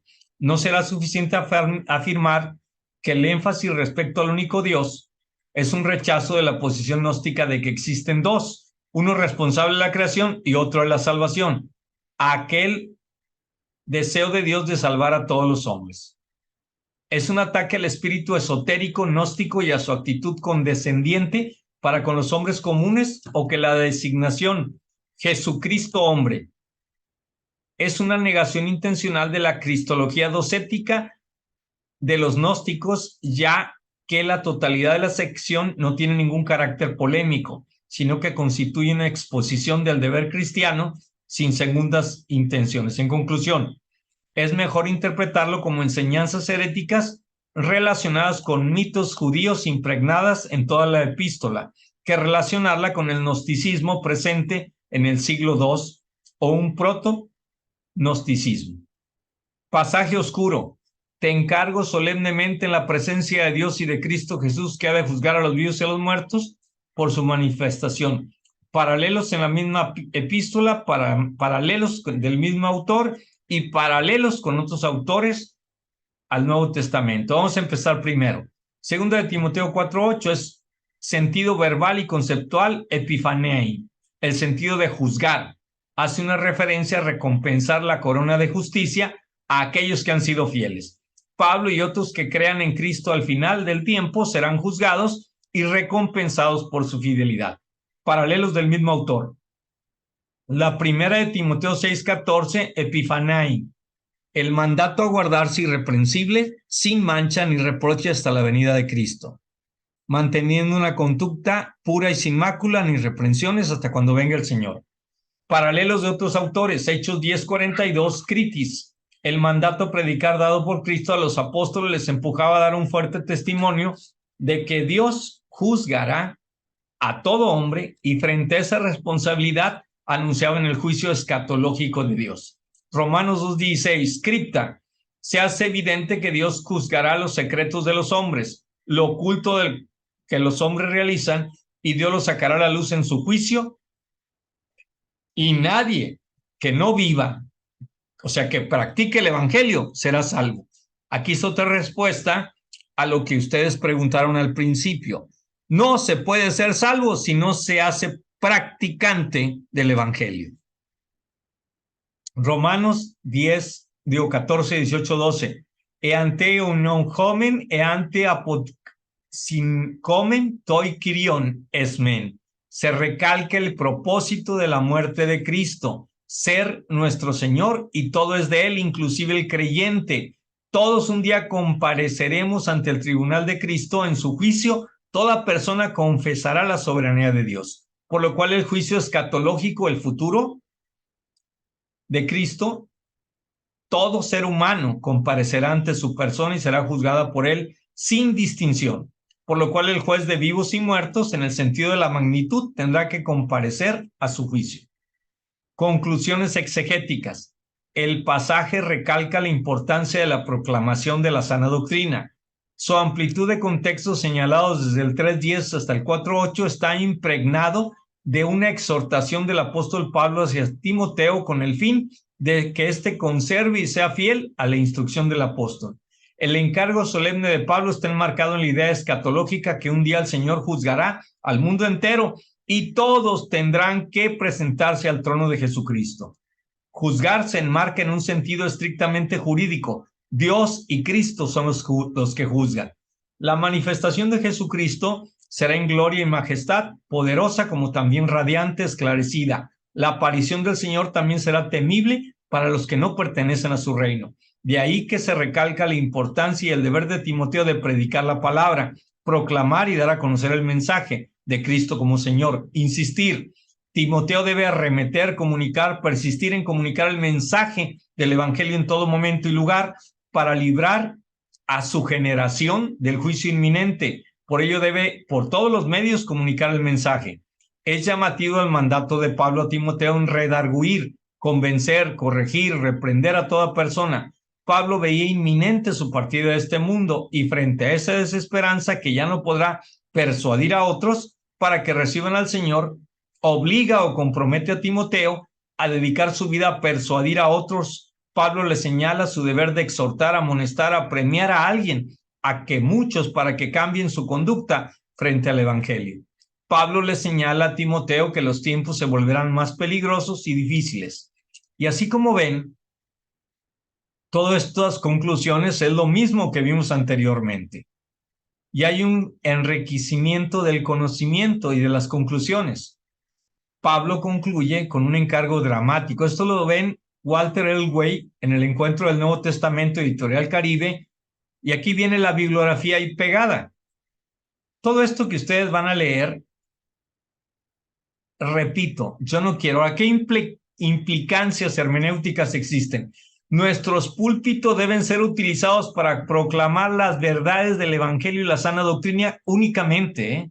Debemos enseñar las grandes doctrinas del Evangelio y también la de su pronta venida y el juicio final del Señor.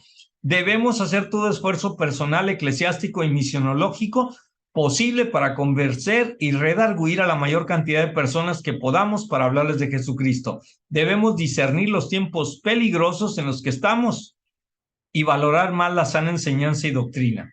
Debemos apartarnos de todo maestro engañoso que por beneficio personal se lucra y enseña a la iglesia lo que ella quiere oír y no la verdad de Dios. Debemos cuidarnos de no caer en falsas enseñanzas, mitos, fábulas, herejías actuales que ensucian y tergiversan el Evangelio de Jesucristo. Debemos tomar un compromiso genuino con Dios y su palabra para defender y anunciar la verdad del Evangelio.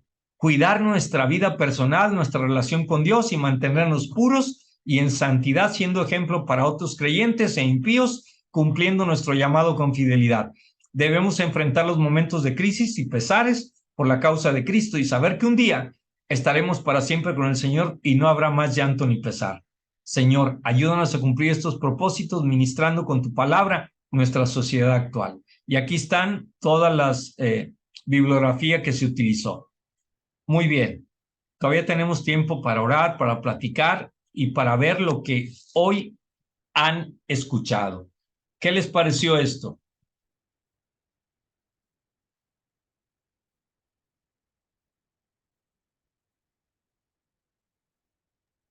Claro, los ha dejado mudos, ¿verdad? ¿Escucho, pastor? Adelante. Sí, ¿se me escucha? Sí. A ver, ¿sí? Sí, ahorita ya con este repaso que se dio, sí quedó ya más claro. Ya como que sí ya va agarrando forma y ya hay ideas pues en mi cabeza de cómo empezar a armar este trabajo. Gracias, hermano Jorge. ¿Alguien me puede decir en qué le va a servir en su vida ministerial más que en el final de este curso?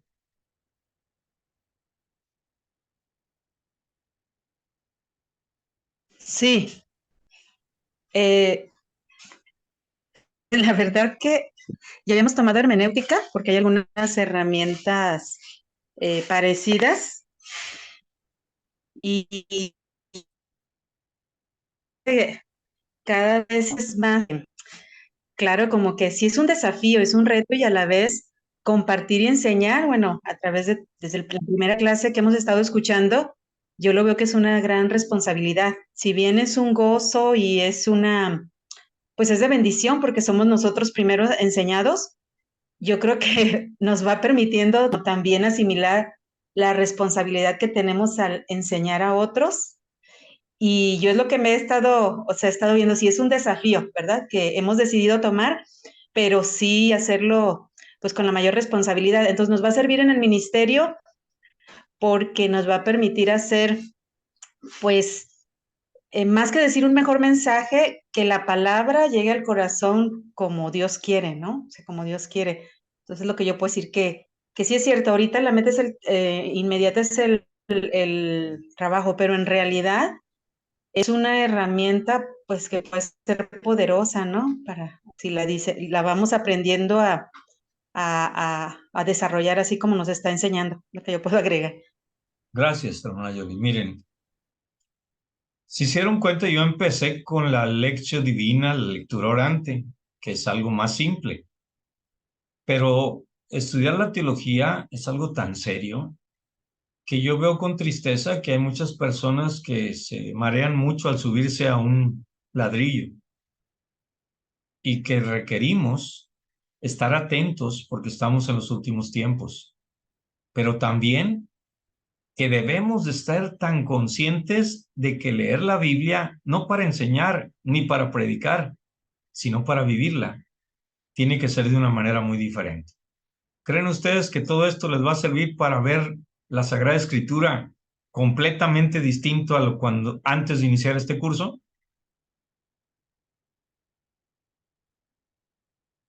Bastante.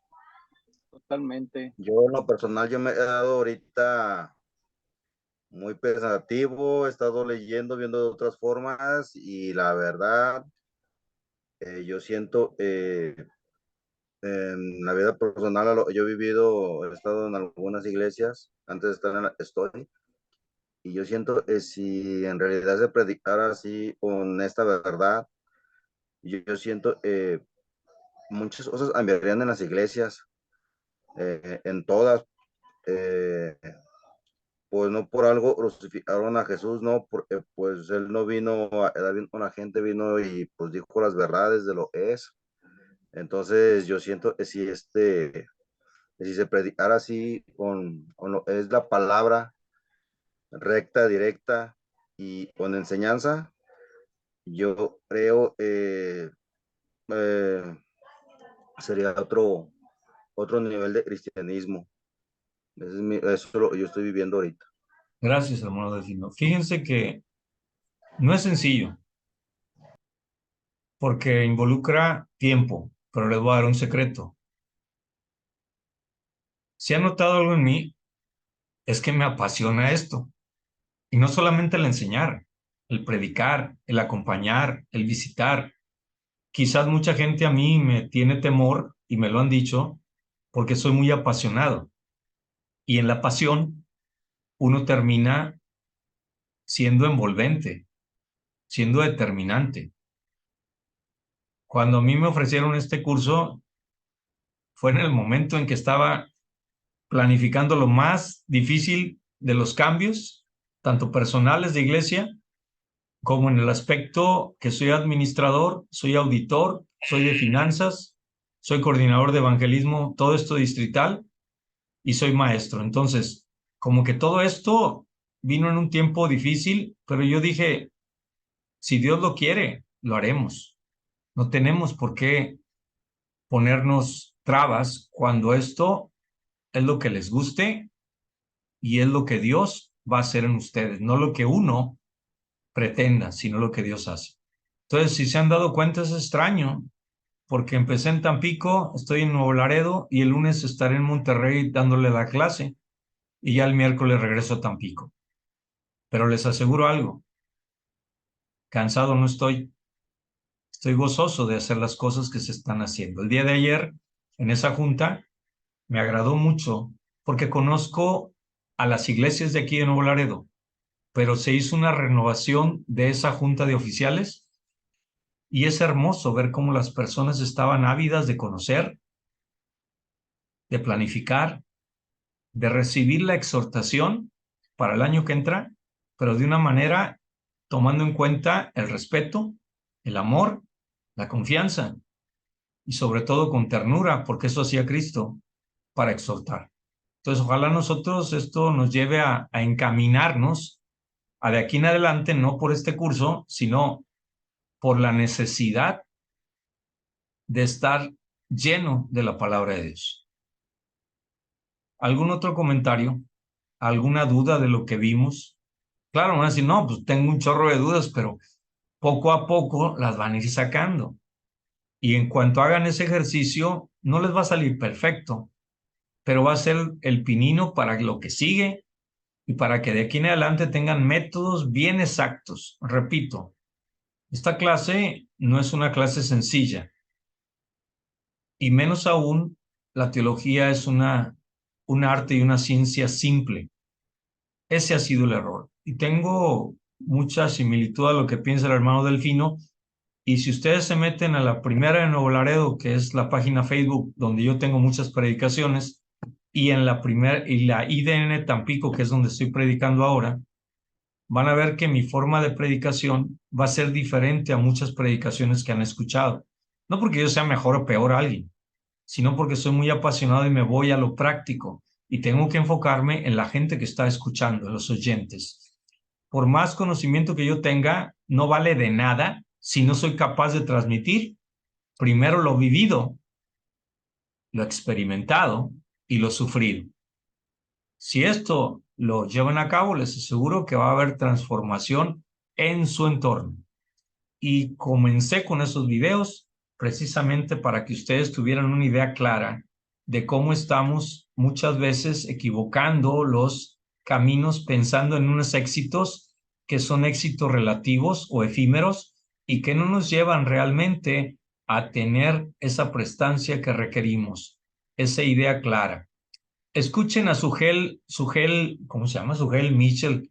Escuchen esto último.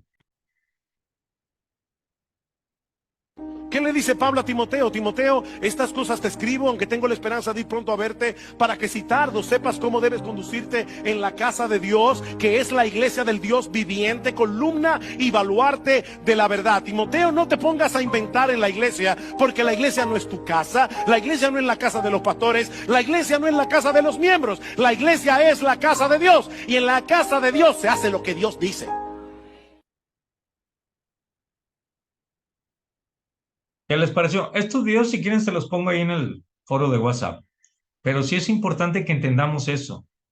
Cuando uno empieza así, yo lo he hecho muchas veces y me dicen, y yo lo digo sonriendo, él lo dijo enojado, yo digo bromas, yo hago ejemplos, pero termino en lo mismo. La iglesia no determina lo que debemos decir de la Biblia. La Biblia es la que decide qué es lo que la iglesia debe de decir. Y esto, hay veces no lo podemos comprender porque se ofenden las personas, porque quieren escuchar motivaciones, porque quieren escuchar que Dios les ama así como son y que así se van a ir al cielo. Pero eso es una gran mentira. Nada impuro podrá entrar en el cielo. Entonces, por eso empezamos el día de hoy hablando de la salvación, de la santidad, de los artículos de fe, y vean que tiene una relación implícita con toda la exégesis.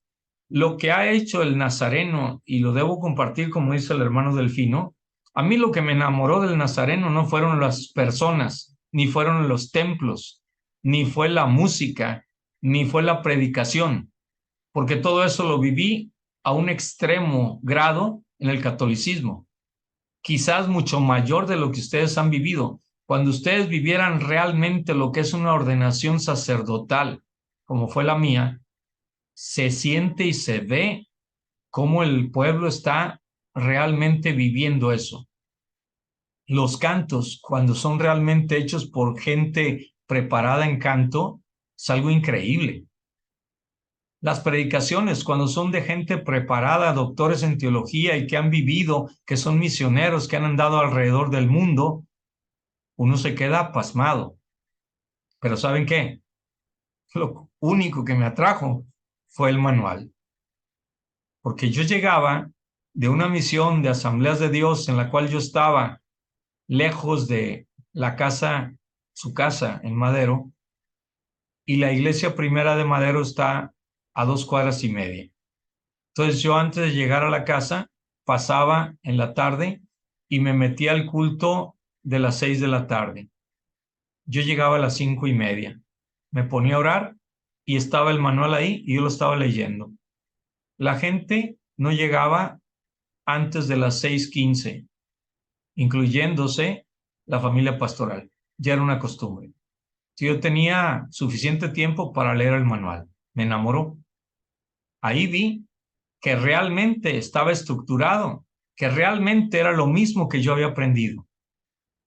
Y por eso me quedé en el Nazareno. Desafortunadamente, no todos los nazarenos son cristianos.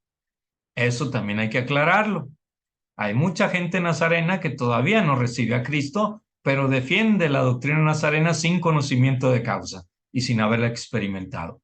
No los juzguemos, ayudémosles, como dice Ir, redarguye, reprende y exhorta. Creo que con estos 3 términos yo concluiría la clase de hoy, que ustedes aprendan a argumentar en base a la ayuda del Espíritu Santo, a reprender, dando a conocer nuevas formas para que ellos puedan aprender el mismo concepto, pero de una manera verdadera. Y número 3, exhortando para que ellos sepan que esto traerá bendición a ellos, a su familia, y en el futuro serán llamados a entrar en el reino de los cielos, porque en lo poco fuimos fieles, en lo mucho te pondré, adelante, bendito de mi Padre.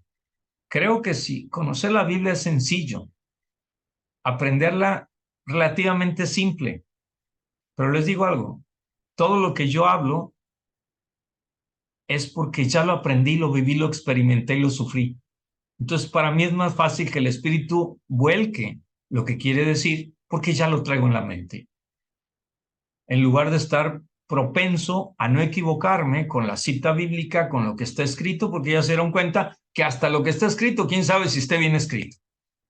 Entonces, pelearnos por algo que ni sabemos si realmente está bien escrito, en traducciones que no son traducciones, en revisiones que no están bien hechas, y hay gente que se pelea por esas cosas intrascendentes. Mejor el mensaje y que ese mensaje perdure con la verdad y que la verdad es la que nos hará libres.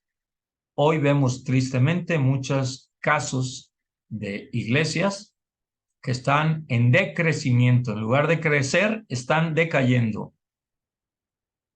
¿Por qué? Porque se están tomando métodos humanos para tratar de levantar la iglesia. Y esta máxima, apréndasela. Nos enviaron a evangelizar al mundo, no a mundanizar el evangelio.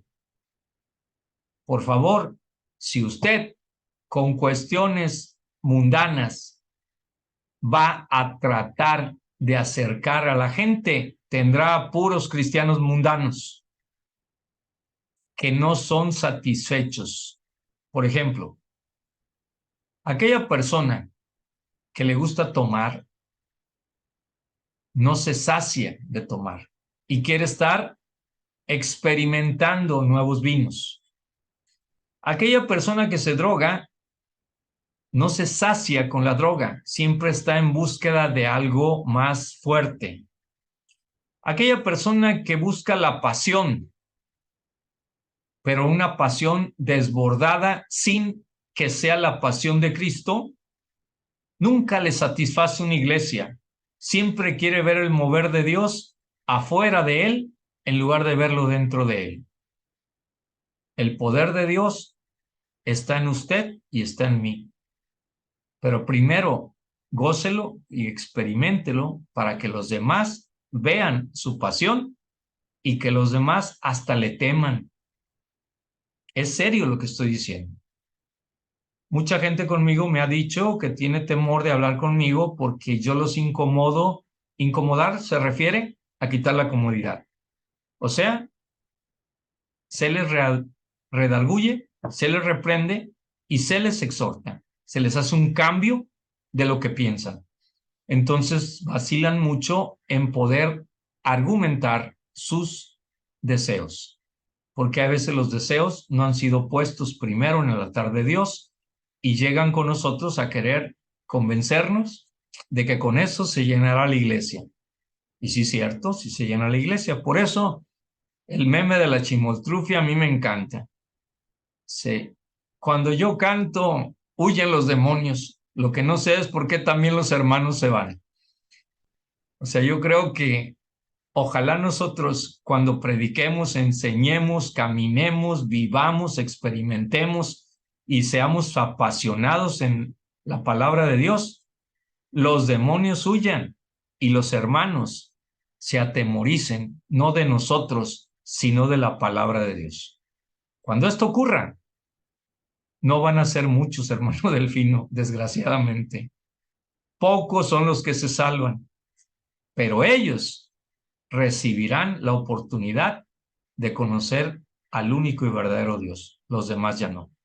Por eso dicen que a veces predico y que predico como sacerdote, pero no me interesa lo que a mí me digan. Me interesa que se hable la palabra de Dios, que sea lo único que tengamos en la mente y el corazón para que en los labios el Espíritu nos use. Pues ya son casi las 10, aquellas son las 10:30, pero vamos a retirarnos y si no hay ningún comentario, duda o inquietud, el próximo lunes vamos a empezar a ver el método inductivo también para conocer los pasos y luego hacer algún ejercicio.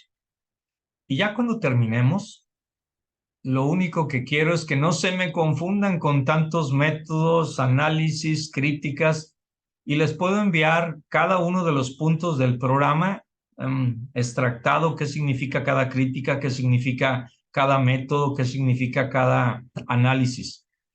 Pero lo importante, si se dieron cuenta, aquí utilizamos todas las críticas, utilizamos métodos, utilizamos análisis y utilizamos acercamientos, porque se va a utilizar aquello que sea necesario. Adelante, Levi. Sí, pastor, solo quería saber si puedo hablar con usted ahorita al finalizar la clase. Claro, con todo gusto. No se salga del Zoom si quiere. Voy a dejar de grabar ahorita. A propósito, déjeme parar